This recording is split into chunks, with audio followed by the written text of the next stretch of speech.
Hello viewers, I Dr. SBK Lal welcome you all in this YouTube channel। इस YouTube channel में आपका बहुत बहुत स्वागत है। आज हम आपके लिए लेकर के आए हैं रीजनल पावर इन ब्रीफ। तो थोड़ा सा लंबा चैप्टर भी है, लेकिन इस हिसाब से मैंने इसका स्टडी किया है कि ताकि आपको पूरी जानकारी मिल सके संक्षेप में। लेकिन तो मोहम्मद बिन तुगलक के समय से दिल्ली सल्तनत कमज़ोर होना प्रारंभ हो गया था और सुल्तान दक्षिण प्रांतों का प्रभावी ढंग से देखभाल भी नहीं कर पा रहे थे। इसका परिणाम क्या हुआ कि 15वीं सेंचुरी के दरमियान बहुत सारे स्वतंत्र राज्यों का भारत में उदय हुआ, जिनमें विजयनगर, बहमनी, मेवाड़, मारवाड़, कश्मीर ये सब महत्वपूर्ण है। तो आज संक्षेप में इन्हीं राज्यों के बारे में हम जानेंगे। सबसे पहले चर्चा करते हैं विजयनगर।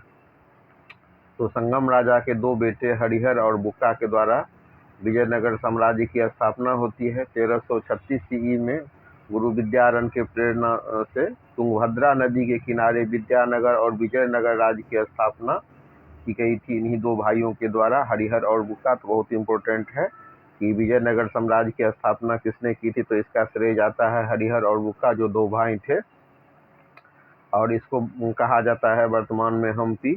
तो फसाल्या परिक्षेत्र पर सफलतापूर्वक शासन किया गया इन दोनों भाइयों के द्वारा, और इसमें इनको सहयोग मिला अपने तीन भाइयों के द्वारा, और इनकी आधिपत्य की स्थापना हुई।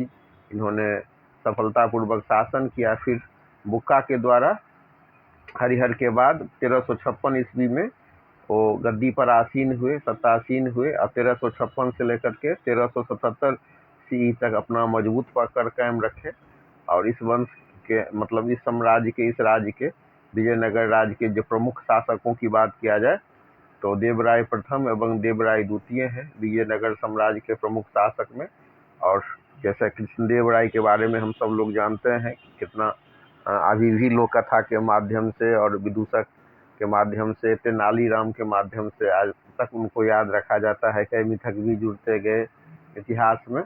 तो कृष्णदेव राय अंतिम प्रसिद्ध शासक हुए तुलुक डायनेस्टी के, और इनको कहा जाता है कि वो ग्रेट जनरल और एबुल एडमिनिस्ट्रेटर थे, महान सेना नायक और कुशल प्रशासक थे। तुलु वंश का सर्वाधिक प्रतिष्ठित जो माने शासक में से एक इनको कहा जाता है, और इनकी अवधि बहुत ही प्रतिष्ठापूर्ण रहा है।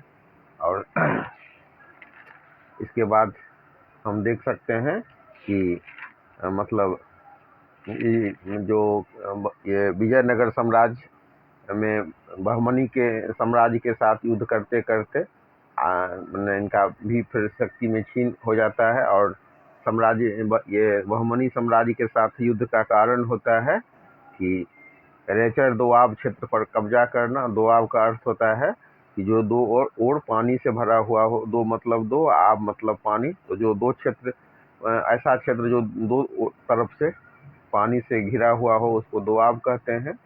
तो रेचर दोआब क्षेत्र पर कब्जा के लिए युद्ध हुआ बहमनी साम्राज्य के साथ। तो ये जो क्षेत्र था वो बहुत ही धन धान्य से पूर्ण था और संपन्न क्षेत्र भी था, उपजाऊ भी था।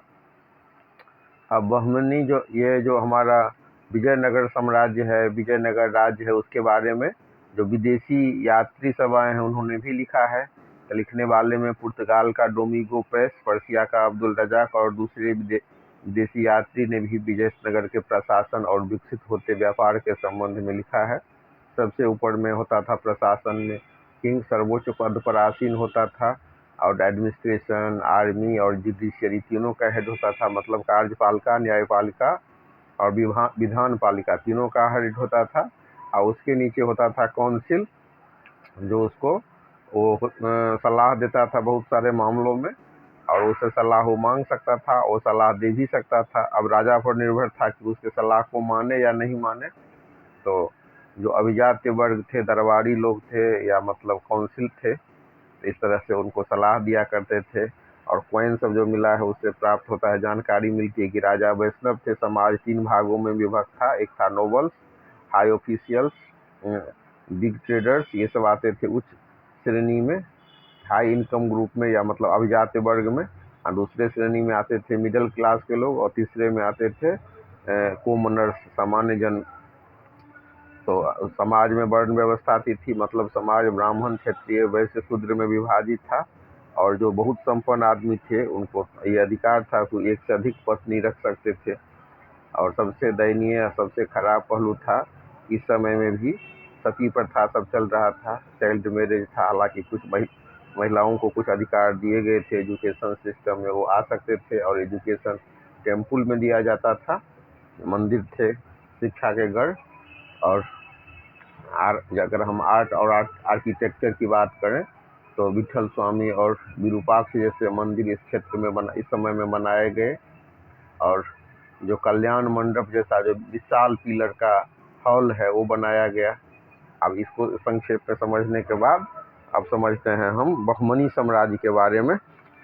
तो बहमनी साम्राज्य के बारे में कहा जाता है 1347 ईस्वी में हसन गंगू था। हसन गंगू नाम का व्यक्ति जो ऑफिसर था मोहम्मद बिन तुगलक का, उसने उपाधि धारण की अलाउद्दीन हसन बहमन शाह, और उसने स्थापना की बहमनी किंगडम की। और उसका जो किंगडम था वो 4 तराफ में बटा हुआ था। तो तराफ का अर्थ होता है प्रोविंसेस, प्रांत। ये 4 प्रांत जो है गुलबर्ग, दौलताबाद, बियर और बिदर थे। बहमनी साम्राज्य ने 175 वर्षों तक शासन किया। इसमें 18 शासक हुए। Firoz Shah Bahmani was the most famous ruler, ruled from 1397 CE to 1422 CE। तो ये सब इसके जो सबसे प्रतापी और प्रसिद्ध शासक की बात करें, फिरोज शाह बहमानी हुए, जिन्होंने 1397 CE से 1422 ईस्वी तक CE तक शासन किया। बहुत ही लर्नेड आदमी थे और कैलीग्राफिस्ट थे। कैलीग्राफिस्ट का मतलब क्या होता है? कैलीग्राफिस्ट होता है जो लिपि सबसे आकृति, कलाकृति या कलात्मक ढंग से जो लिखता है। तो इसमें अरेबिक, पार्सियन, मराठी, तेलुगु और कन्नड़ जैसे जो मतलब लिपि सब पर ये आर्ट बनाते थे। Firoz Shah wanted to make Deccan a cultural centre of India. Firoz Shah ने जो दक्कन को कल्चरल सेंटर भी बनाना चाहा। बहुत सारे जो आदमी और लर्नेड आदमी सब थे, स्कॉलर थे, डिफरेंट देश के डिफरेंट पार्ट से, उसको वहाँ पर वो लाना चाहता था। वो यहाँ आते भी थे। He built and observatory in Daulatabad में उसने ऑब्जर्वेटरी बनाया था। Firoz Shah inducted Hindus in his administration. तो हिंदू सबको भी एडमिनिस्ट्रेशन में वो साथ लिया था। इस तरह से धार्मिक रूप से भी सहिष्णु था और थोड़ा सा उदार भी व्यक्ति था। He had to leave the throne to his brother Ahmad Shah who transferred his capital from Gulbarga to Bidar. उसको अपने भाई के लिए गद्दी को खाली करना पड़ा और उसने अपने कैपिटल को गुलबर्ग से बिदर तक में लाया। फिर ड्यूरिंग 1463 to 81 CE मोहम्मद गबन was the prime minister, but in reality he controlled the entire administration. 1463 से 81 तक मोहम्मद गबन जो है प्राइम मिनिस्टर के रूप में स्थापित होता है और उसने पूरे प्रशासन पर अपना अधिकार स्थापित कर लिया। इसका जो किंगडम था वो 4 प्रोविंस में बटा हुआ था, तराफ में। और जो इसके हेड होते थे उसको तरफदार कहा जाता था और लोगों को सैलरी दिया जाता था और भत्ता दिया जाता था जो फिक्स था। जो नोबेल लोग थे, दरबारी लोग थे, उनको सैलरी दिया जाता था और ये सैलरी दिया जाता था या तो कैश में या जागीर के रूप में। गबन बिल्ट ए ग्रेट मदरसा और कॉलेज इन बिदर। गबन जो प्रधानमंत्री था उसने एक बड़ा मदरसा बिदर में बनाया। The building was beautifully decorated with tiles. जो बिल्डिंग थे वो टाइल्स से डेकोरेटेड किए हुए थे। अब इसके बाद चर्चा हम कर रहे हैं अहोम साम्राज्य का। अहोम साम्राज्य क्या था? तो मंगोलियन ट्राइब्स, जो बर्मा के मंगोलियन ट्राइब्स थे, वो वहाँ से बिलोंग करने वाले लोगों की जाति है अहोम। उसने जो है सो पूरा एक ब्रह्मपुर वैली में, ब्रह्मपुत्र घाटी में, ईस्टर्न ब्रह्मपुत्र घाटी में उसने एक अपने राज्य की स्थापना की और पूरा उसको कंसोलिडेट किया, एकीकृत किया। और इनका राज्य था बंगाल से असम तक। और अभी जो असम हम शब्द यूज करते हैं, भारत का एक राज्य है असम वर्तमान में, तो अहोम शब्द से ही आया है। Kamarpura was another kingdom there. और दूसरे अहोम के अलावा एक दूसरा राज्य था कमरपुरा, ये यहाँ था। Both of them were Hindu kingdom, ये दोनों हिंदू किंगडम थे। Nusrat Shah of Bengal wanted to capture this kingdom. Nusrat Shah Bengal के चाहते हैं, उन्होंने चाहा कि हम उसको कैप्चर करें, लेकिन उसमें इसको सफलता नहीं मिली। इसके बाद मेवाड़ का चर्चा है क्षेत्रीय किंगडम में, तो उसमें मेवाड़ में 1303 में Chittor the capital of Mewar came under the control of Alauddin Khilji. 1303 ईस्वी में अलाउद्दीन खिलजी के कंट्रोल में आ गया था मेवाड़, और उसके डेथ के बाद फिर इसको राजपूत राजाओं ने इसको छीन लिया। और इसे जो हेरोइक प्रयास थे, हेरोइक एफर्ट थे, उसके नायक थे Rana Hamir. The most famous ruler of Mewar was Rana Kumbha, Rana Sangram Singh and Maharana Pratap. ये सब मोस्ट फेमस रूलर हुए मेवाड़ के। और कहा जाता है कि मतलब Rana Kumbha was a very brave general and outstanding ruler of Mewar. वो बहुत ही वीर थे और बहुत ही प्रतापी जनरल हुए, बहुत समझदार व्यक्ति, रणनीतिक हिसाब से भी बहुत समझदार व्यक्ति थे। He had built 32 fort for the defence of Mewar. उन्होंने 32 किला का निर्माण किया था मेवाड़ के सुरक्षा में।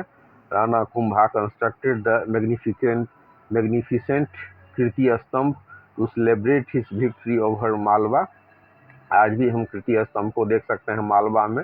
इसका निर्माण किया गया है राणा कुंभा के द्वारा। वो एक लेखक थे, आर्किटेक्ट थे, और बीना बजाने में भी उनको महारत हासिल थी। ही वाज और बहुत सारे भाषा के भी जानकार थे। He was a very learned ruler, he was a linguist, author, architect and veena player of repute. Rana Sangram Singh, popularly known as Rana Sanga. इसके बाद फिर एक वंश की चर्चा करेंगे, वो वंश है मारवाड़। तो राठौड़ जो राठौड़ राजपूताना सब जो है इसकी स्थापना किए थे। Rathore of Rajputana founded the state of Marwar during the 13th century.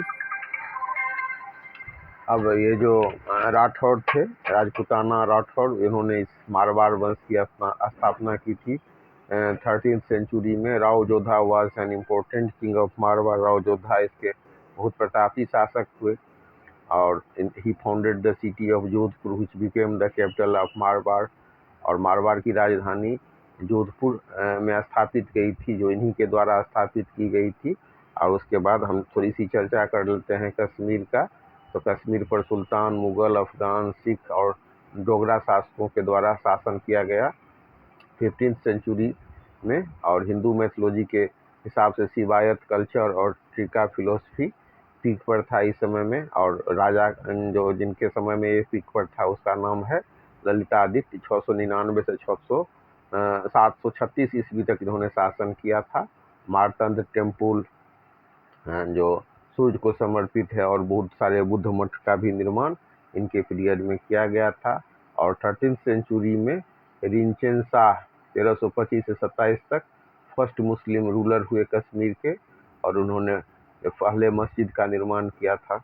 फिर इसके बाद हम देख सकते हैं कि सूफी और सैयद सब जो यहाँ पर पहुँचे, एक सूफी हुए मीर सैयद अली हमदानी। तो 700 सैयद के साथ कश्मीर